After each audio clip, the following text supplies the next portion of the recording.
మనం ఇప్పుడు ఎక్కడైతే ఉన్నామో ఈ ప్లేస్లోనే గురువు గారు కొన్ని వందల మందికి స్వస్థత చేకూర్చారు. ఎన్నో జబ్బుల నుండి ఇక్కడ ఉన్న దిన్న ఆంజనేయ స్వామి గుడికి ఎప్పుడూ వచ్చేవాళ్ళు అన్నమాట. ఆంజనేయ స్వామి గుడిలో చాలామందికి స్వస్థత చేకూర్చి, కాళ్ళు లేని నారాయణప్ప కూడా ఇక్కడ కాళ్ళు ప్రసాదించింది చాలామందికి అండి.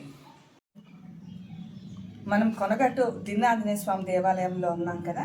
ఇక్కడ రమేష్ గారని ఎదురుగా పొలానికి సంబంధించిన వారు, వారిని పిలిచి స్వామి గారి గురించి అడుగుతున్నాను. మీ పేరు రమేష్ గారు, మీకు ఇప్పుడు వయసు ఎంత? 56. మీరు కొనగట్టు స్వామిని ఎన్ని సంవత్సరాలుగా చూశారు? వాళ్ళంతా బెంగళూరుకి వచ్చి 2-3 అంతే. కొనగట్టు స్వామి ఇక్కడ ఉన్నప్పుడు చాలా మంది వస్తా ఉంటారు కదండి. వాళ్ళకి అందరికి కూడా స్వస్థత ఇవ్వడము, రోగాన్ని తగ్గించడము అవన్నీ కూడా ఇక్కడైనా జరిగింది. ఇక్కడే జరిగింది. సో ఇక్కడికి ఎదురుగానే మేము నీళ్ళ బాలిక దగ్గరికి వెళ్ళి వచ్చాము. అక్కడ కూడా ఎవరైనా సాధన చేసేవారా? లేదా, అంతా నాటికి 20 జనం 30 జనం వచ్చి అంత చేస్తాం. ఓకే, 25-30 ఏళ్ళు 20 మంది 30 మంది వచ్చి చేసుకుంటా ఉన్నారు. సాధన చేసుకునే వాళ్ళు మళ్ళీ వెళ్ళిపోయారు. తర్వాత మళ్ళీ గురుగారు ఇప్పటికి 20 సంవత్సరాలు అయిందండి ఇక్కడికి రాక? 20 సంవత్సరాలు అయిపోయింది. 20 సంవత్సరాలు దాటిపోయింది. అప్పట్లో గురుగారు ఎలా ఉండేవారు? మనిషి ఎలా ఉండేవారు? సో సుమారుగా ఎంత వయసు ఉందనేసి అనుకునే వాళ్ళండి మీరు అప్పుడు? వాళ్ళ అనిపించేది అనమాట, అనిపించేది అప్పట్లో. సో ఇప్పుడు కూడా అంటే ఇప్పుడు మళ్ళా మనము గురుగారిని చూసినప్పుడు ఒకసారి దీన్ని మీరు గుర్తుపెట్టుకోండి. అంటే సిద్ధులు సాధువులు ఏమైనా చేయగలరు. లేదు, వాళ్ళ కాయలు పట్టలేసిన లేదు, మామూలు కాషాయం పట్టం లేదు కానీ ఏం లేదు, మామూలు మేము అట్లా ఉంటాం అట్లే ఉంటాం. అదే పట్లే అదే కంటే అట్లే ఉంటాను, అట్లే ఉంటా ఉంటే. కానీ అందరికి మాత్రం వచ్చిన వాళ్ళకి లేక అందరికి చేసేవాళ్ళు. ఏమి ఇచ్చేవాళ్ళండి? ఎట్లా చేసేవాళ్ళు? అదే తాగే వాళ్ళకి మందు ఇస్తా ఉండ్రి, నీళ్ళు ఇస్తా ఉండ్రి, అంతే అంతే. తాగేవాది వదిలిపెట్టేసేవాళ్ళు. నారాయణప్ప లేచి నడిచిండేది కూడా ఇక్కడేనా? కాలు లేని నారాయణప్ప మీకు గుర్తుందో లేదో? గుర్తులేదు. ఓకే, ఇక్కడే అని దానికి సంబంధించిన వీడియోని కూడా మనం చూసాము. ఇంకా మీకేమన్నా సరే మీరు అప్పటికి అంటే దేవుడు అంటే భారీ సత్యం ఉంది ఇక్కడ. నీళ్ళు ఉండలేదు, అంత బోర్ బోర్ వేసి అక్కడ కట్టిన బావిలో నీళ్ళు ఉన్నాయా ఇప్పుడు? ఉన్నాయి కదా. అదేమేమి చూడలేదు, అండర్గ్రౌండ్ అంతా ఉంది. లోపలికి పోయాలి లోపలికి మేము రిసేలే. ఈ వాన్లు పడి ఎంత మందు దిగిపడింది, పెద్ద పెద్ద బండ్లు ఉంది. అవేమన్నా అభిమానిస్తే పోయే రిసేలు ఎవరు. సరే సరే.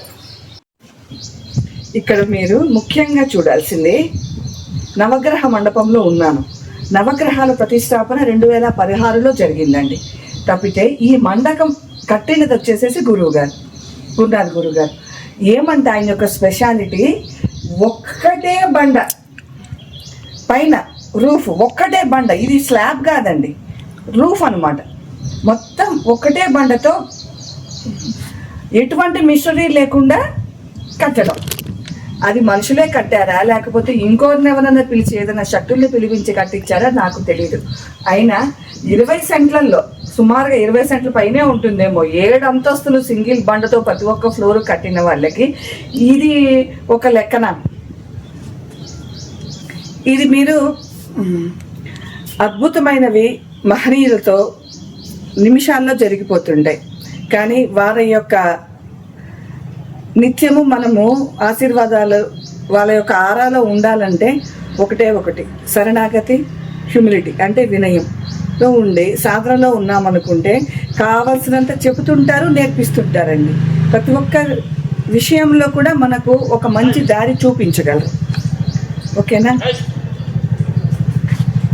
మాటలు రాకుండా వాళ్ళకి మాటలు వచ్చేటోళ్ళు చేతుల కాళ్ళు పైన వాళ్ళకి చేతుల కాళ్ళు వచ్చేటోళ్ళు చేతులు వాళ్ళు ఇటవా అంతా దేవుడు అంత భక్తి ఉంది. అది ఆయమ్మ ఆంజనేయుడు.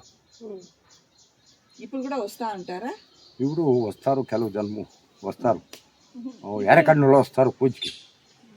ఇప్పుడు వస్తారు ఈ నూనె తాగేవాళ్ళు కదా నూనె ఇప్పించరు వాళ్ళు ఈడే నూనె ఆ, నూనెతో ఏం చేస్తాండ్రి నూనెమో ఇచ్చరు దేనికి ఇస్తాండ్రి నూనె కాదమ్మా యారో ఇది బార్లోళ్ళు నూనె తాగదు కదా ఓకే ఓకే అంటే ఇది తాగేవాళ్ళు మందు తాగే వాళ్ళు తాగేవాళ్ళని ఇడిపిస్తారు వాళ్ళు మేము అవసరాలు ఇచ్చి అంతా ఇడిపిస్తారు వాళ్ళు ఎవడన్నా వస్తారో 1 సంవత్సరం 2 సంవత్సరాలకి ఒక 10 కార్లు వస్తుంది బతకి వస్తూ ఉంటుంది పోతూ ఉంటుంది ఇంతకుముందు ఎప్పుడైనా వచ్చినారా పెద్దయినా ఈ మధ్య కాలంలో ఈ మధ్య కాలంలో రాలేదమ్మా 2-3 ఏళ్ళ కిందట వచ్చింది వచ్చింది నేను ఎవడో చూసేలేదు వాళ్ళని ఎవడో సిగ్నల్ మాట్లాడిపిస్తారు మాట్లాడిస్తారా మాకంతా పరిచయం ఉండారు కదా మాట్లాడిపిస్తారు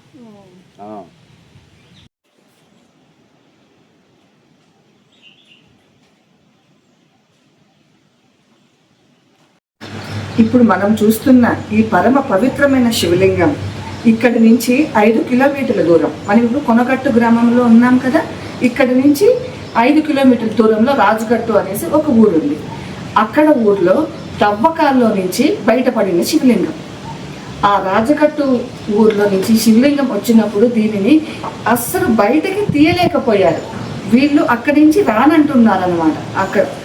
అప్పుడు గురువు గారికి వచ్చి చెప్తే పదండి పోదాం అని చెప్పి పెద్ద షారువ కట్టలు అంటాం కదా, పెద్దగా ఉంటాయి 30 ఫీట్. ఆ పక్కన ఒకరు ఈ పక్కన ఒకరిని పెట్టి దానికి దారం కట్టారు. దారం కట్టి ఒక పక్క దారానికి అట్టిపండుకి ఇంకో పక్క దారం కట్టి దానికి శివలింగం చుట్టూ కట్టారు. ఇప్పుడు ఎత్తండి అని అంటే సునాయాసంగా అది మొత్తం పైకి వచ్చింది. అక్కడి నుంచి రాజగట్టు ఊరి నుంచి 5 కిలోమీటర్లు తీసుకొని వచ్చి సుమారుగా ఈ శివలింగం యొక్క బరువు ఒక 2-3 టన్నులు ఉంటుందటండి. చాలా బరువు.